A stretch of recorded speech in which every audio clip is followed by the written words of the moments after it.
Before we get started tonight, ladies and gentlemen, on the episode of Fast Break here live on IE Sports Radio, I want to talk to you about one of our sponsors, Legacy Financial. Last year was a tough year. However, staying positive, keeping your faith, and continuing to work hard is the goal.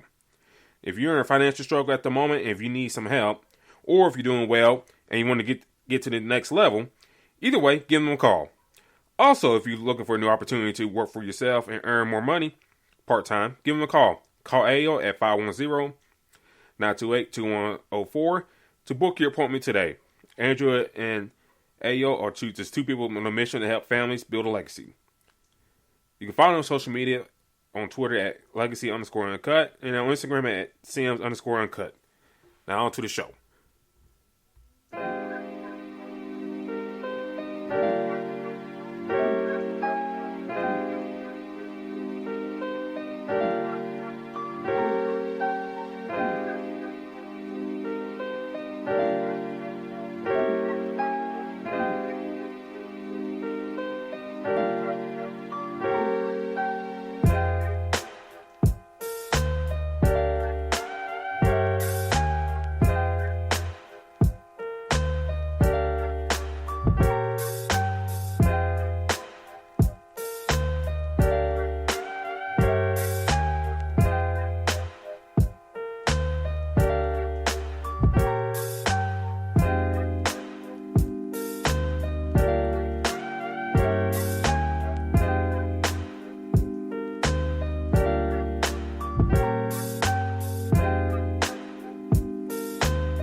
Well, Gonzaga had a little scare yesterday, but arguably their best player in the team, Jalen Suggs, helped them get out at a pickle. We'll discuss that and much more here on Fast Break, live on IE Sports Radio, your direct feed for that is all sports. And you're welcome to join us.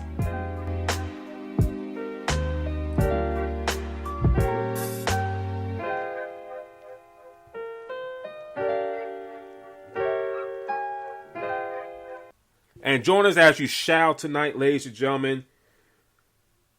You can argue one of the better college basketball games in the past decade happened last night with Gonzaga and UCLA, with one of the best shots that you could probably put in your top 10 of all college basketball moments. And we're going to discuss that much more here tonight on the show. Mr. D-Lock, how you doing tonight, sir? Everything's going pretty good, man. Big transition for me, but doing pretty good.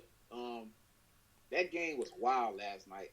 To be honest, UCLA played very good. The sad part is somebody had to lose.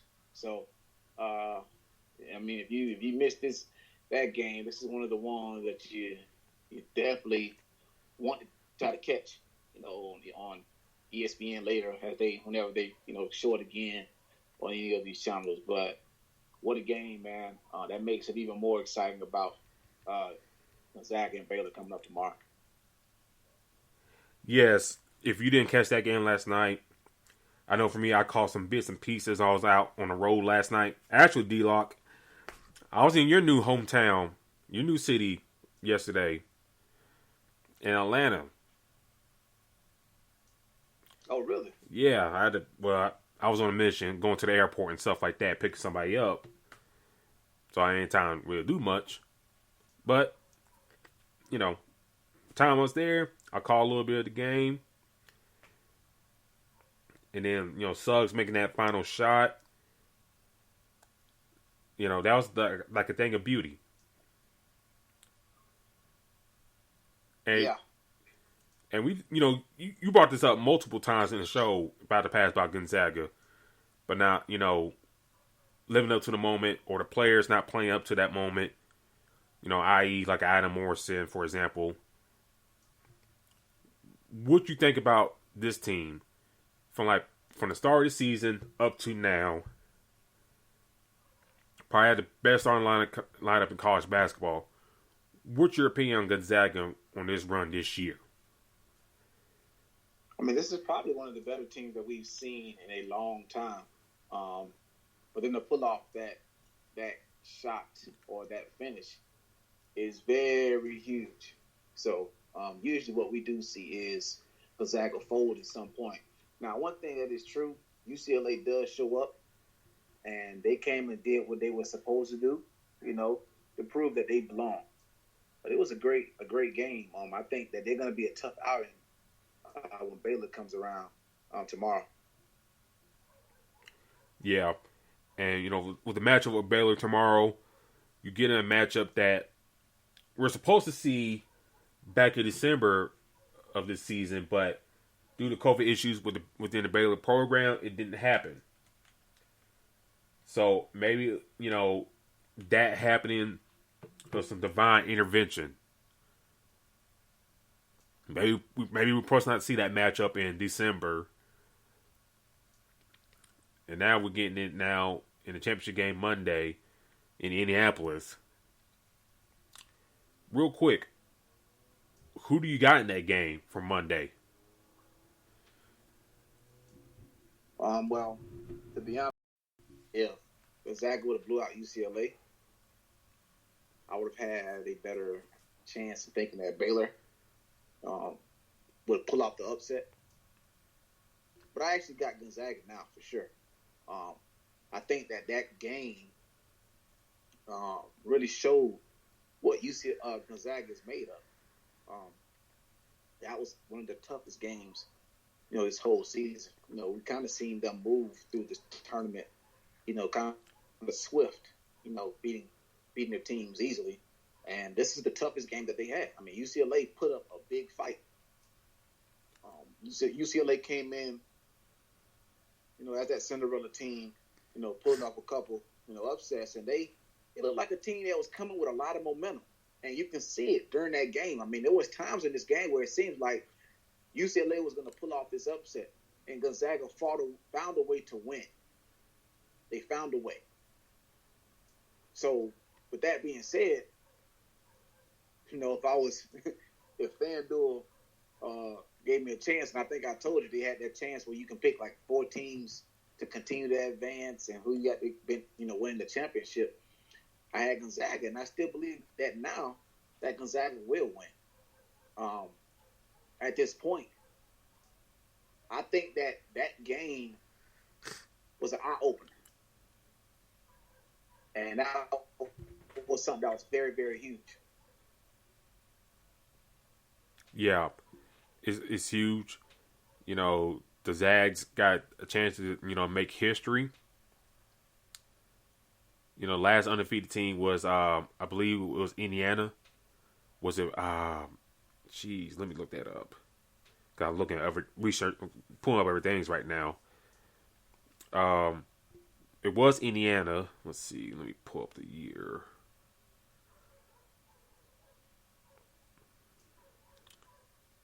Let's see. Come on now.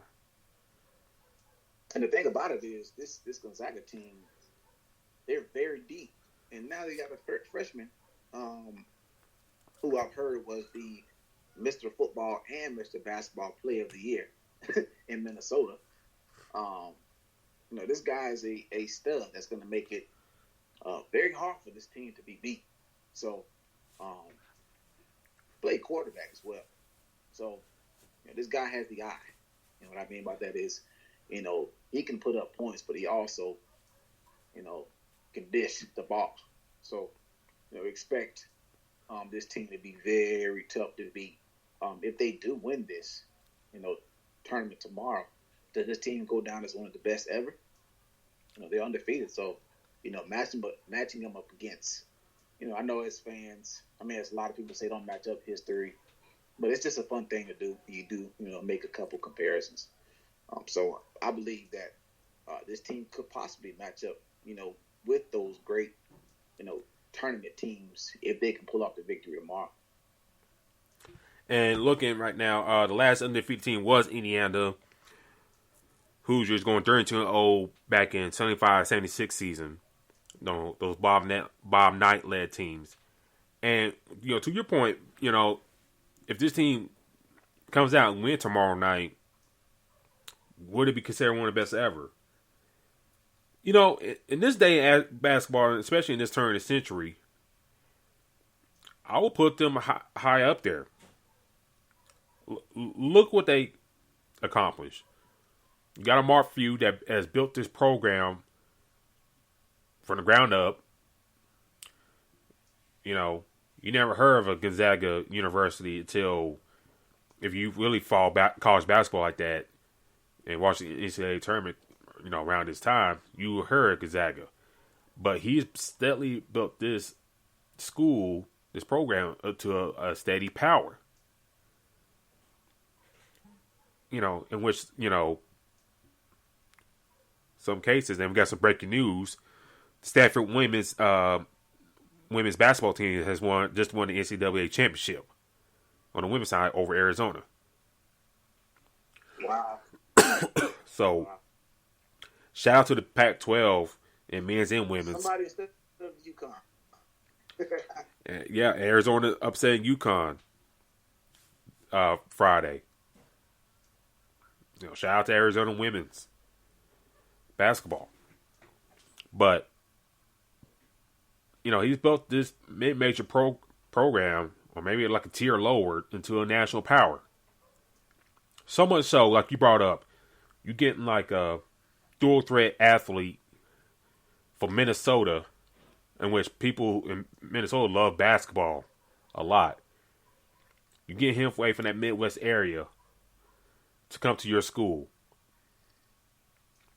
Just recently, about a week or so ago, you got another big commitment. Kid from Omaha, Nebraska, Hunter Silas. Top 10 prospect in the country. 6'5" guard. You got him coming to the fold next year. You know, to replace Suggs if he, you know, departs for the NBA. Mark Few has done a great job with this program. You know, could he go anywhere else in the country? Yes. Hey, possibly. You know, I think he talked about the only place he would have gone is Oregon. But think about this, D-Lock. Think about all these other schools around the country that has turned over coaches. UCLA, for example. Despite the success some coaches had with them, like Ben Holland, Steve Alford, and others, they had constant turnover there. A lot, and that plays a huge part in the results. You know, we usually talk about a lot of the NBA, you know, but the difference between NBA and college basketball is, you know, college period is the recruiting aspect, right? Yep. Kids can choose if they want to come to your school in college, you know, college basketball. So, to continue to replace coaches, that plays a huge part in a lot of kids' minds. Okay, well, you just switched to another coach. How is he going to help me? You know, so when you turn over coaches after coaches after coaches, this plays a part in who they bring in. I mean, we just talked about UConn women. They always bring in athletes all the time, but they've had the same coach there for years. So we talk about, you're a huge Alabama fan, where Nick Saban's been there for years. So when you have that stability, I feel like that's you know, a shoulder ahead of a lot of universities that continue to replace coaches over and over and over and over. You know, that doesn't show the commitment, you know, the foundation. So when teams do keep that one coach, you know, for time to build something, you know, that's the commitment that shows, okay, well, you know what, we're going to go through tough times, and once they get there to, you know, to playing very well, now you're getting all the recruits to come in, and now you can crack to being one of the better teams. So you're right. When it comes to turning over these coaches, that doesn't do any good, in my opinion. Yeah, it really don't. You know, nowadays, you know, when we talk about if this, like you mentioned, like if this team wins the championship, would it be considered one of the best ever? Think about, nowadays, man. Think about this. You got kids going to a school just committed to a coach. They ain't really care about the school. You know? Like, for those that don't know, I live in Alabama. A couple years ago, Trenton Walford, who lives in Birmingham, Alabama, grew up a Christian Time fan, all that stuff, goes down to the rival LSU. Now, do top prospects leave the state Alabama from time to time? Yeah, it has happened before. D.L. Ratliff, DJ White, I think a couple others I can think of. But,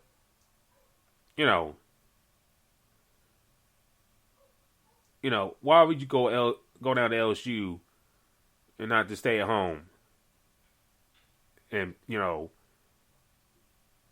play for this coach here? Right. They play for these coaches. They don't care about the programs. They play for these coaches. If this coach promised you this and that, they going to that school. And if things don't go right, we seen on the UCLA side,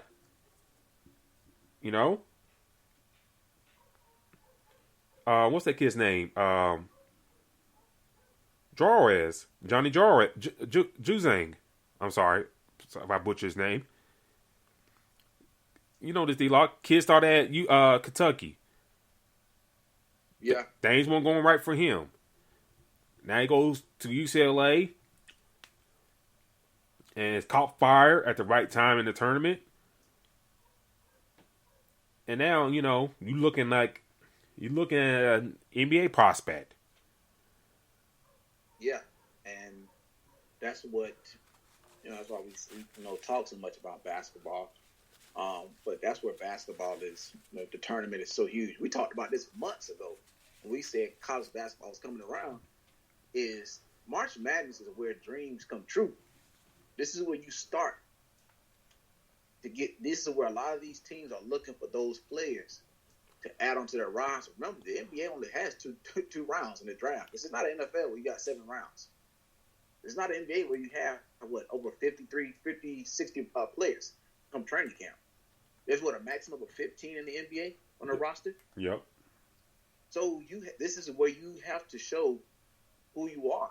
And a lot of kids, this is their chance during the March Madness. And, even what Jalen Suggs did yesterday clearly brought a lot of attention to him. There's no doubt in my mind right now that he's gone. Not officially, of course, but in my mind, he's not going to come back to school, especially if they win tomorrow. Because right now, you're rising on draft boards. We know Cade Cunningham is who he is. You got a couple other guys that we talked about. We've talked about Jalen Suggs in the past anyway. But to do that at that moment is big. So for most players, this is when, like you said, this is an interview for the most part. Before, they do the combine, they do those workouts. This is a huge interview. It's the tournament. You perform well there. Hell, a lot of teams want to know, can you help them? So making that transfer, or making these transfers, going to these schools where you have these opportunities, I've known, as long as I've watched college basketball, that UCLA is one of those teams that come alive in the tournament. At some point, they may not win every tournament, but they have a history of pulling off a few upsets. Yep. Hell, I'm almost positive they almost put off upset against Florida when Aaron Aflalo was there. Back in like 07 or 08.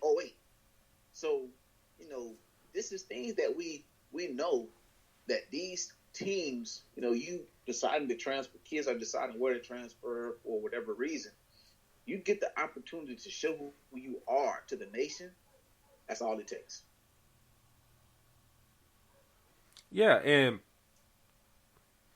nowadays, we've seen kids like this all season. We're seeing a lot of kids enter the transfer portal. A lot. mid-major, bit school, whatever. Everybody, hey, they leaving and going. Okay, this situation ain't going. Okay, this kid coming in, stuff like that. They coming and going. But I think, with Gonzaga, with Mark Few, he's built that consistent winner. Bryce Drew on the other side has built that consistent, winner as well. Whether you agree or not, Baylor should be operational as an athletic program is a different story, but he has done a great job, in the grand scheme of things. And now, and let me ask you this before I ask you the other question. You mentioned Jalen Suggs and Kay Cunningham. And, we talk about runs in the, NCAA tournament. Do you think his performance yesterday and then potentially Monday, could he talk himself into that number one overall conversation?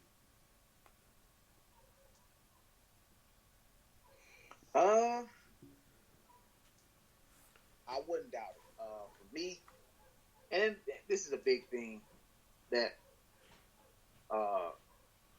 is important, because I was just talking to a couple of my friends. I believe we talked about it. We barely talked about it too much in the last show. We talked about the Magic doing the stupid move that we've made over the years and keep rebuilding. Like we can't have a foundation. It depends on what player is there for what team. Actually, what team is there. You're looking at Jalen Suggs about six. He's about 6'4". Kay Cunningham was probably around the same. These are two guards that can make a huge impact. I feel like, a lot of people were saying that he played badly yesterday, or not so good. But that's not the highlight of yesterday. The highlight wasn't the fact that he played bad. Hell, the highlight wasn't even the shot that he made. The highlight was the fact that he was able to go through the adversity and not let it bring him down for the rest of the game.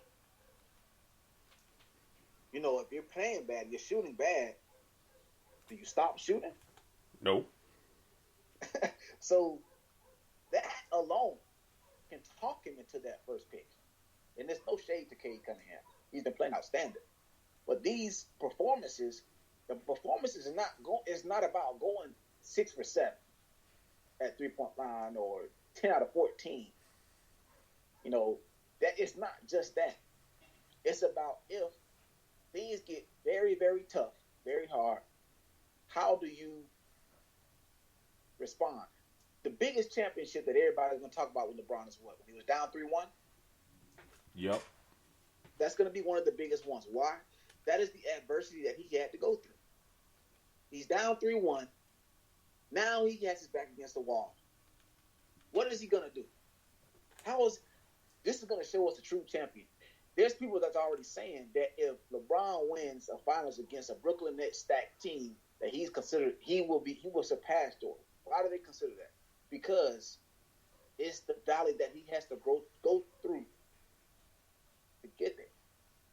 So for Jalen Suggs to a lot of people say he had a bad game, tweet he had a bad game, mention he had a bad game, and he comes back and he closes the game out with a half-court shot.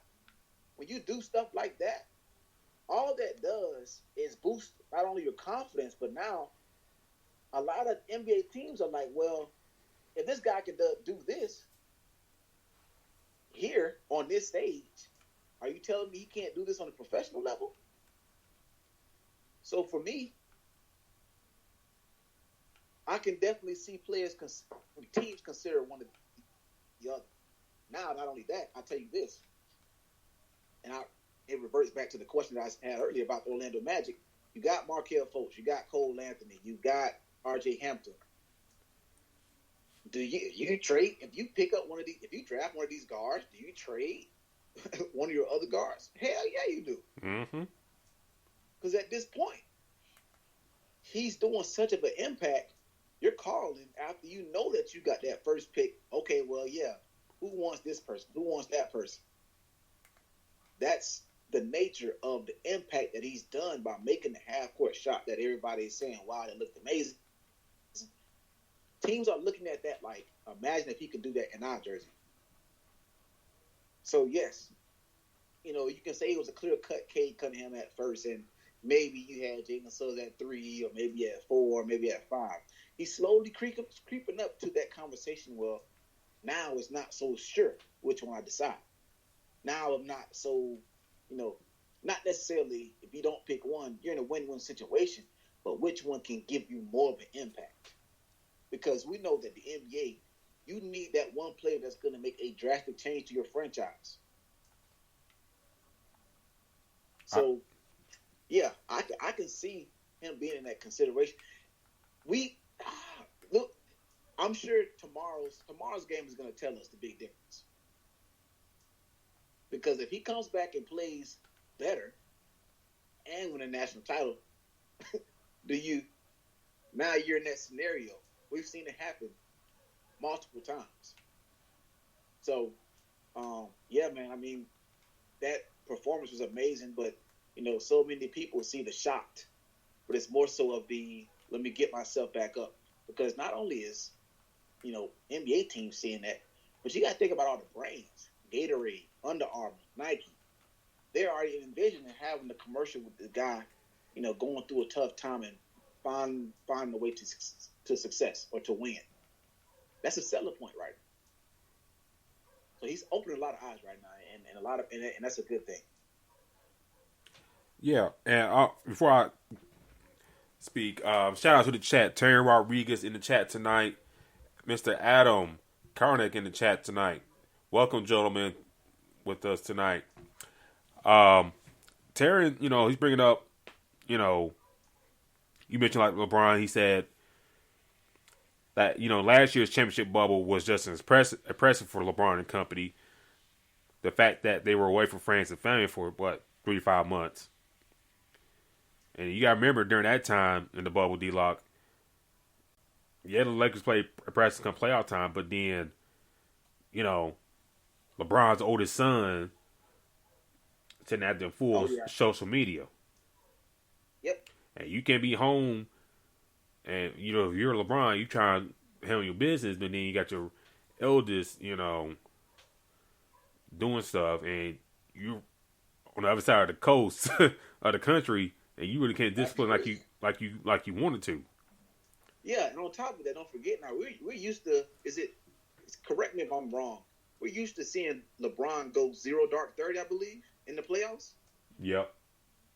This year, I believe this was like the 1 year that he said that he was not doing that. He said he was going to be active. So the one time that he's actually active on social media, his son's acting a fool. Yep.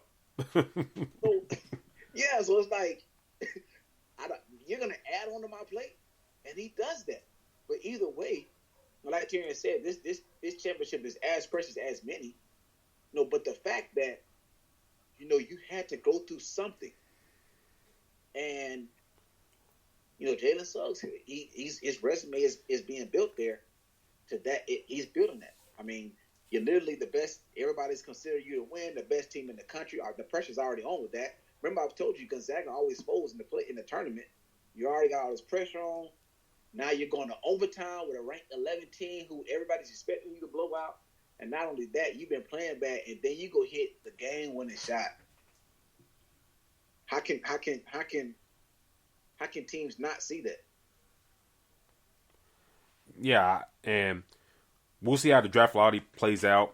Taryn also bring up the chat about another prospect who's in that top 5 talk.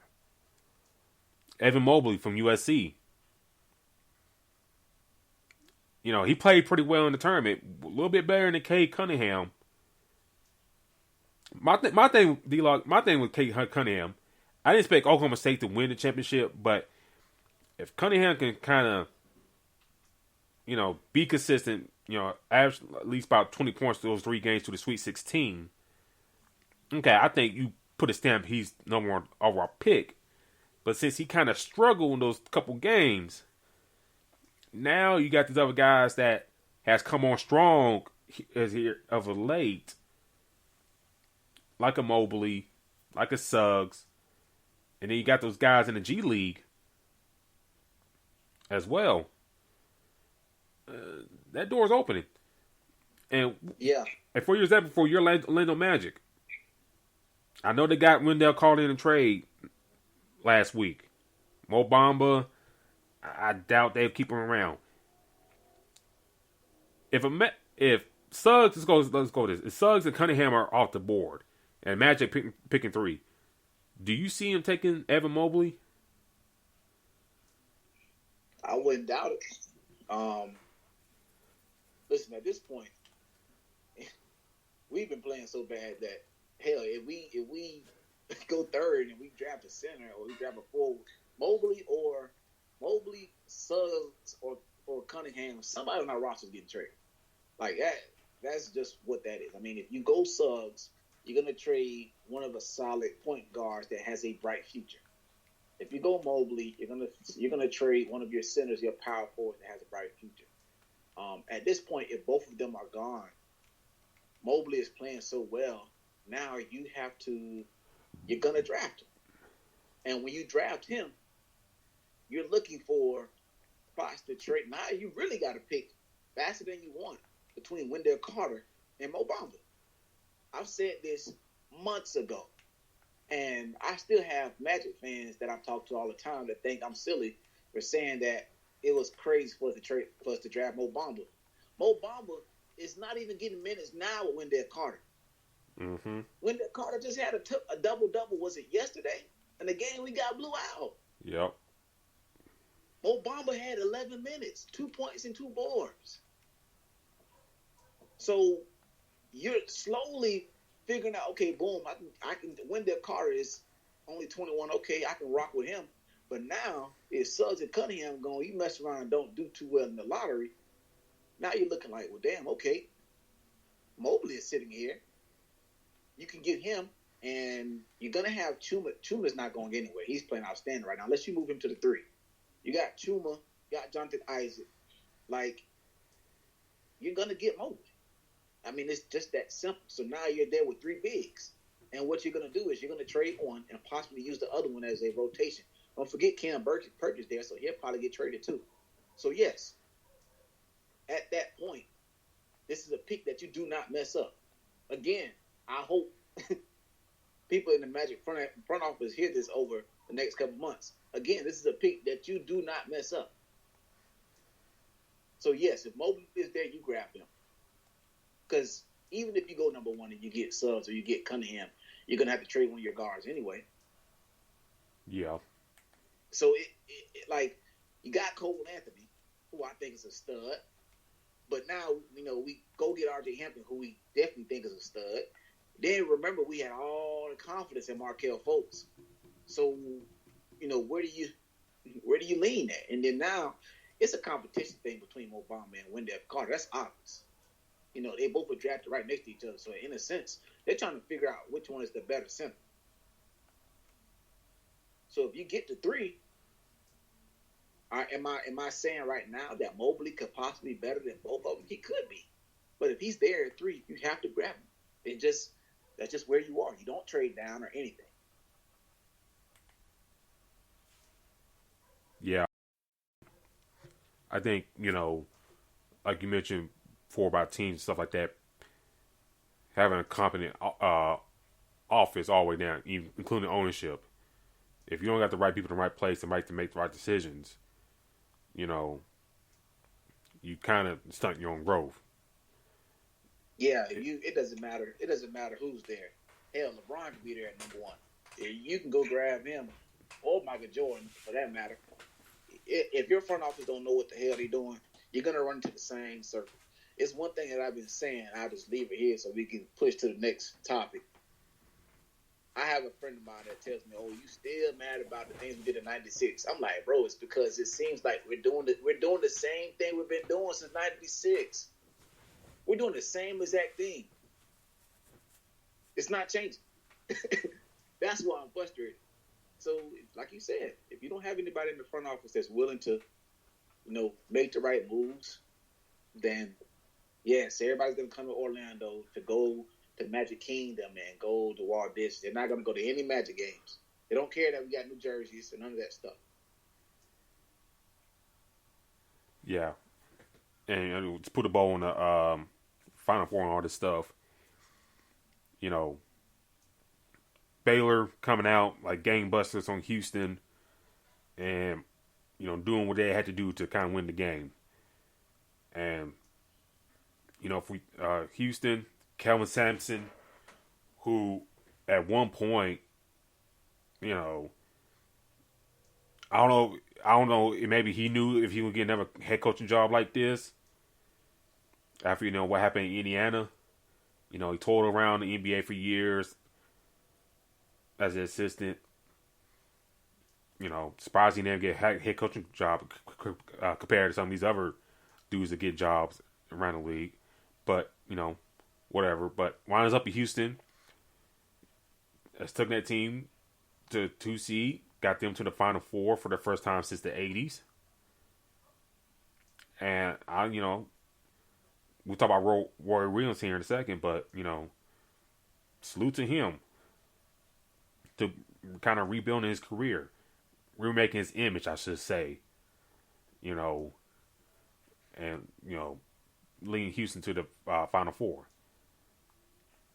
Other side, UCLA, Mick Cronin, from that play-in game against Michigan State up to now, the defense they played, the shots they hit, I salute them. Taryn brought up, if some of the guys on UCLA don't hit the transfer portal, they be strong next year. We'll see. We'll see what Johnny does. Because if you have a strong NCAA tournament run like this, you mad to look at the draft.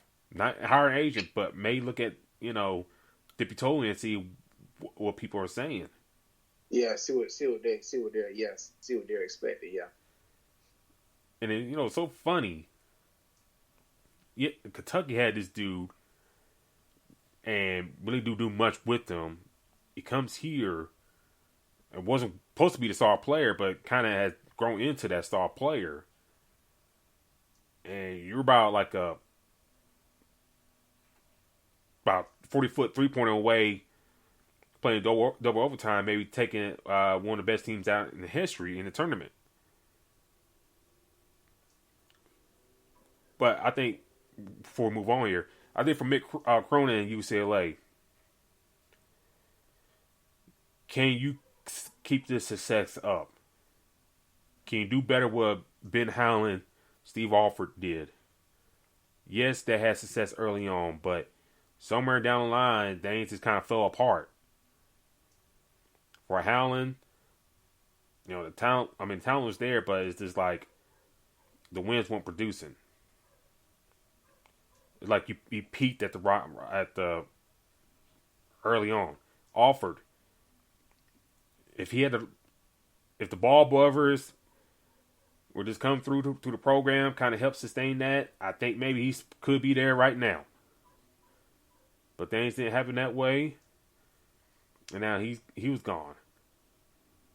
Kim Cronin, who wasn't UCLA's top choice from the jump, I'll just put that out there as well. Yeah. Can he continue this success and, build his program back up to what it used to be back in the day?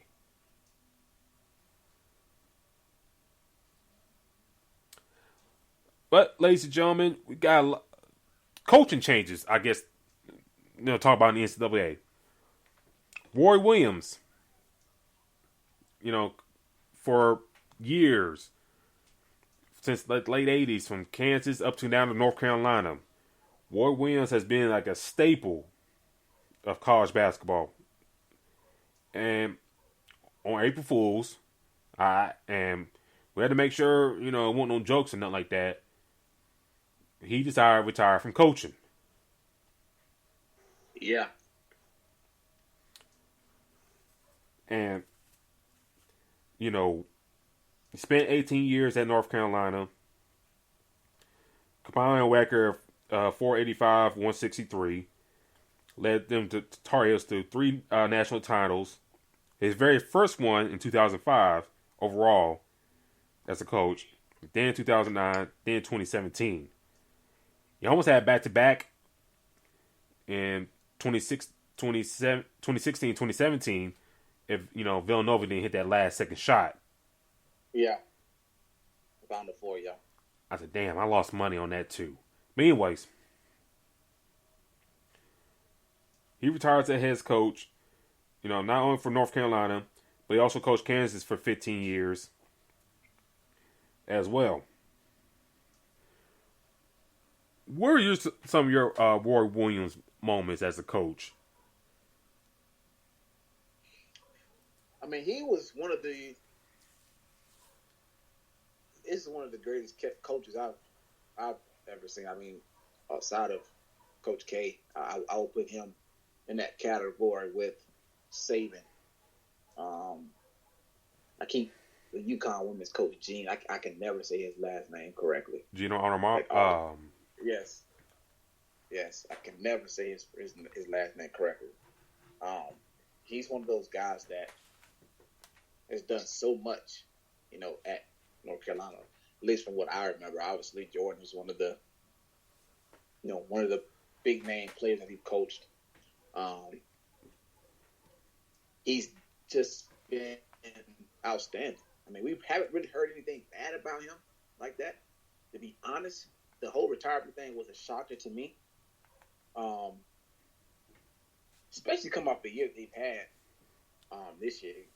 Kind of just, it was kind of a little like, hey, maybe he just going to come back and do, much better next year. But, for him to be, remind you, he did all this in the ACC conference, one of the best conferences of basketball. College basketball is literally one of the best conferences. I'm a big SEC guy, but when it comes to basketball, for the most part, or for most of the years I've watched college basketball, ACC has been the toughest conference. So, and for him to be, I believe what they got 9 ACC championships out of ACC. Mm-hmm. So he's been, that guy. He also came from obviously Big 12. So he's been one of the greatest ever. And for me, it's and he went back to North Carolina after being an assistant there for a couple of years. He's gonna be somebody that's missed, man. I mean, he's a pioneer. So the biggest question is how North Carolina will deal with this, and also how it affect. We were talking about coaches earlier. How's it going to affect them recruiting wise? So for him to have that, dude has a 77%. He has a 77% head coaching record. So that's pretty high. All of years. Now, I mean, you got to think about how long that is. Over 900 wins. So he's one of the best to ever do it, and he'll be somebody that many basketball players will talk about, especially the ones, hell, even from their rivalry and Duke, they'll definitely be talking about this guy. I think for Roy, I think, when I was living in the Midwest back in the early 2000s, living in Missouri, I think you see how good a coach he was there.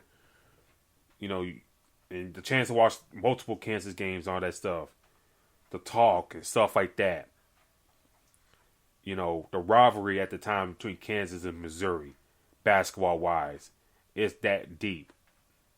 If y'all never been out there and stuff like that, that Kansas and Missouri basketball rivalry, it is strong, especially in its heyday in those early 2000s when Missouri, Quinn Snyder had things up and rolling. Kareem Rush, all those guys. Oh, and by the way, side note, Kareem Rush was a monster in high school. I've seen him play in high school. He was a monster. But anyways, back to Roy though.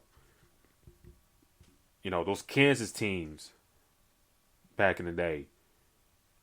The ones you get familiar with: Kirk Heinrich, Drew Gooden,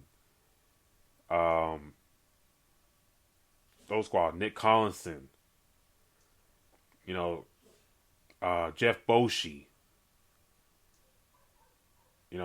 guy who wasn't like a star player, but you can't really leave that dude open, or he put a 3-point dagger in your eye. It's just like being there around that area, around that time, and it's kind of real that all those solid squads at Kansas, and also throwing like Danny Manning back in the '80s and stuff like that, Paul Pierce, that he never won a championship there, Yep. And especially, when I was out there, those 2000 squads, early 2000 squads, with some of the names I just mentioned, they didn't win a championship. I was like, dang, all this talent and stuff like that, they didn't win a championship. Who else I was forgetting? Kansas out there, Jacques Vaughn, Rayford France, Scott Pollard. Before the injuries kind of took away some of his ability, he was a hell of a basketball player in my eyes. So, he leaves Kansas for Carolina, go back to his roots in Carolina. And then, the talent that he couldn't win with in Kansas, or couldn't get all the way with, he went in there at Carolina. Getting the Sean Mays of the world, Tyler Hansbrough. Yep, the Hansboroughs. Harrison Barnes was there too, right? Harrison Barnes. I think Marvin Williams went there, if I'm not mistaken. Yeah, Marvin Williams. These are the guys that he had, huge. We know what North Carolina was about the longest. He had a huge part to be with it. We can't forget the big time Vince Carter as well. So it's it's a number of guys, even though he was somebody in the '90s, but it's a number of guys that the Tar Heels had. But it's Roy Williams played a big part. And when Roy went to North Carolina, it was kind of similar, when Alabama got Nick Saban. And for those that don't know, Alabama, Nick Saban going to Alabama, it was like a long process before we got to there. Around that, going back to early 2000, it had Dennis Franchione in the fold. I'd start with him. Had him in the fold. He was very successful. But, since Alabama had sanctions and stuff like that from Terry Dumbos, and that's what we call him around here. Franchione packed up, left, went to Texas A&M. Then, we looked around, went outside the family tree, kind of went at Mike Price. Mike Price from Washington State got down here, had very couple good seasons at Washington State. Got down here, loved the South a little too much, and was quite a freaking visitor at gentlemen's clubs. I'll just put it that way. Man didn't coach a game. He was gone. And after you scrambling that, you hire Mike Shula. Shula did okay, in a sense. But, you ain't winning no ships with Shula. So you get to Rich Rod. Rich Rod had the agreement to come to Alabama. Rich Rod had very good success at West Virginia. But he spurned them, went to Michigan, and we know the story there. And my point getting to Saban, trying to wrap this up, Bear Bryant's son, Paul Jr., who's very involved with Alabama, but altogether. He want to bring somebody into the fold that is real disciplined, could call the BS, and build a program back to where it's standard. Right. And this is where Alabama's at now. And same thing with North Carolina. The parallels in a sense. Carolina had some mess after Dean Smith retired. Yep. They say, hey, we can't, we're North Carolina basketball. We can't go through this stuff. Duke just down the road, consistent and all that stuff. We can't go out this. So what they do? Hey, call Roy, see if we gonna come back home. Boom, Yep, in the story. Exactly what it was. Yeah, that's exactly what it was. And if you ask me, it paid off. Oh yes. And then, get to a point with Roy also. He wasn't getting those top recruits like he was doing, his first few years in North Carolina. He wasn't getting those top guys. John Wall from North Carolina goes to Kentucky. Other guys you think you consider North Carolina go elsewhere. To the point, I think, what kind of benefited him in that program, you get some guys that stick around for 3 or 4 years. You get some consistency there. And especially, with that 2017 title, in which they almost won back-to-back titles in 2016, you had some junior and senior head Levy teams. I think Roy kind of benefit from that. Say, okay, I ain't getting these top guys. Let me get some guys that will stick around for at least a couple years, and we do some things. Now you kind of look at it now. Probably one of the best decisions he made in a while. Now you seeing, there's one and dones. D-Lock, Kentucky had all these one and dones past couple years. Really ain't doing much with them, especially this year. Yeah. And we mentioned with Jarwez from UCLA started at Kentucky. Now it's at UCLA.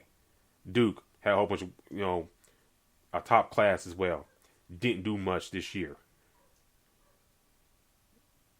Now you look at Carolina. Yes, I know they brought some high profile recruits in the past couple of years, but you still have some veterans in the mix to balance the team out. And that's what you need in college basketball. Getting one. Go ahead. That's all I want to say. That's what we see in Gonzaga. Yep. You got the vets, and then you got the guy that got a couple young guys. Yeah. Same thing with Baylor. They got some young guys, but they still got some veterans. Older classmen in the fold as well.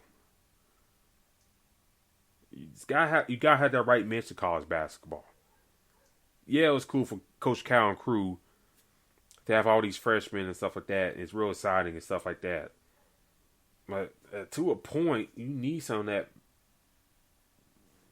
upperclassmen to kind of keep the ship steady.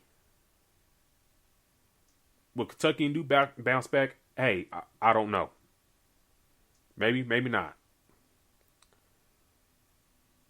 But for Roy, besides a couple down seasons here and there, it's been pretty consistent. It kind of shows, most of all these coaches,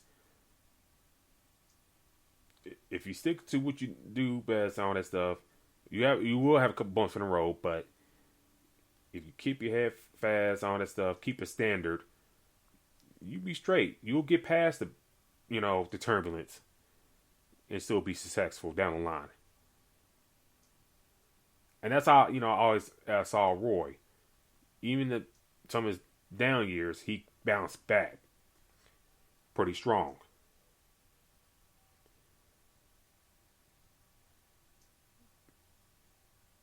In my eyes.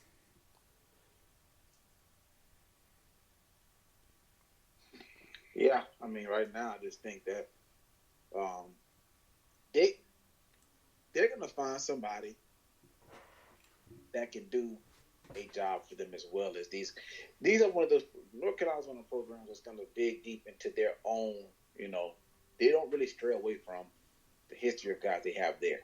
So for me, I expect for them on the coaching aspect to replace him.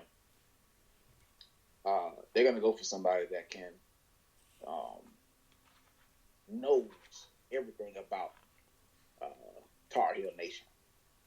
You know, it's kind of what Michigan did going back to Juwan Howard. Mm-hmm. So this is not something that is going to be surprising who the guy is. It's going to obviously be a lot younger guy, but this is just it happens. You know, eventually at some point Alabama will go through it. So this is going to be something that continues to happen. But these are historic universities that they don't take losing. The one team that we've seen for the longest, I'm pretty sure you've noticed over time, they're trying to find their way, is Texas football team. Ever since Matt Brown retired, they let him go. They've been all over the place. Yeah. They're trying to find the right niche for them. So it's a similar thing. I remember seeing Florida State do it when Bobby Bowden retired. They went and said, well, Jimbo, we can bring your ass up in here and you finna be the next guy. So now you see what happens when Jimbo was gone. They are a mess.